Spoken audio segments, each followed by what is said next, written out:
Hello, my monolith brothers.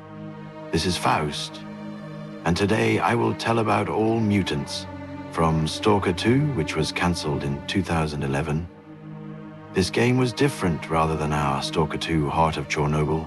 Cancelled game had different mutants, factions, and plots. So I would like to start with Mutants. Screamer. Big Bat has lost the ability to fly for long periods of time, capable of both melee and ranged attacks, very good at moving on any surface, floor, ceiling, walls, mostly on four limbs with jumping and flying. The mutant is poorly protected against shotgun blasts and melee attacks. It can emit a powerful stun sound. In addition to a slight stun effect, as from a grenade, the player for some time begins to poorly distinguish sounds that become deaf. Badly tolerates the effect of a light and noise grenade. Grad. Almost nothing is known about the mutant, but visually and in terms of gameplay it should be similar to Blind Dogs. Mimic. Always alone, attacks in melee range only, pushes obstacles between himself and the enemy, climbs to high ground, possesses mimicry, disguises himself as a stalker, can put on and change helmets and clothes, tries to stand with his back to the enemy when meeting, because this way he looks more like a human. From a distance, he knocks down a tired stalker with a slash with his arm. Up close, with an elbow strike to the chest, able to grab an opponent by the neck with his hand to start strangling. In doing so, stamina is also gone. The less stamina, the faster the strangling takes place. After killing stalkers in a parking lot, he can arrange them around a campfire and sit next to it himself, waiting for someone to come into the light, directly to him. Leshi, a strange monster that doesn't try to catch up with its victim. It just stands in such a non-aggressive pose, looks at you from afar, and makes a long, wistful sound. Or it stands silent, then you may not notice it. You will walk through the forest, feel tired, lie down on the leaves, fall asleep, and never wake up again. According to the idea, in the game you had to go to the forest, track down the woodsman, get close to his dwelling, and before he notices you and make you sleep, pretend to be asleep. He will come up, take you in his arms, and carry you to his lair, a blackened wooden hut. In the lair, he'll lay you on the rotting floor, next to several immobilized stalkers. Other victims he brought here earlier. All the victims, including you, will be laid out in a star formation with their backs facing downwards, so that their heads touch and form the center of the star. Then the hunched, languid monster will get down on all fours, forming an arch with its body over the star of stalkers. Its body will begin to crack and change shape.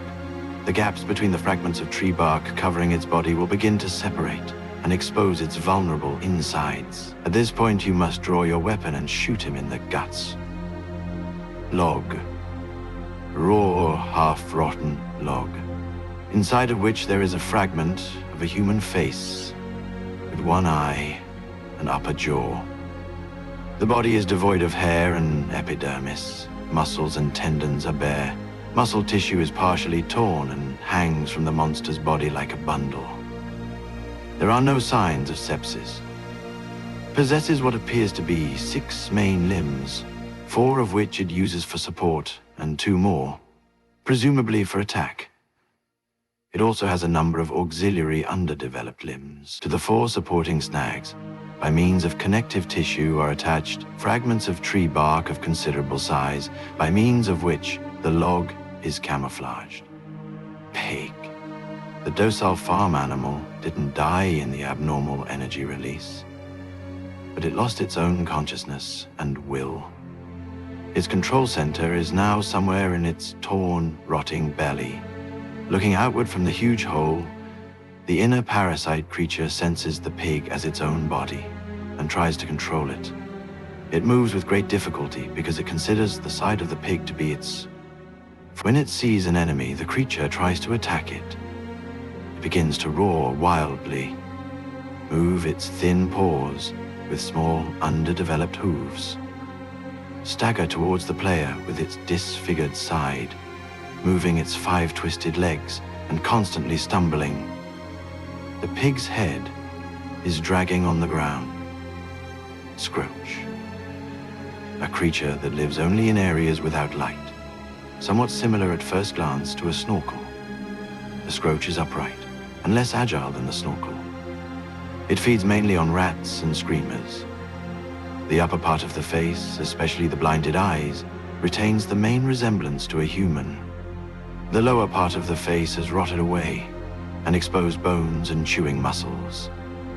Much of the skin of the body had come off the Scrooch, exposing muscles and malignant tumors.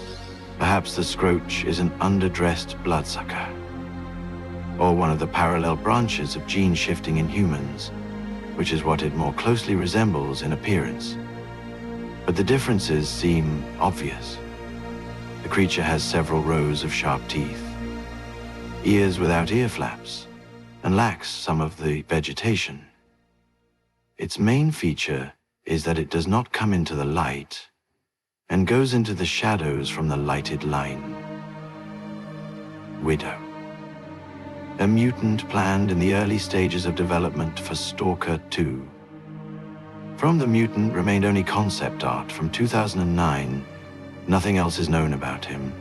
Concept art of the mutant was posted in the Open Network on January 15, 2021, in the community VK Vandini. That's all I wanted to say about Mutants from 2011 game, but it cannot be the full list of mutants. The developers planned a lot of them. I hope you enjoyed my video, and for Monolith.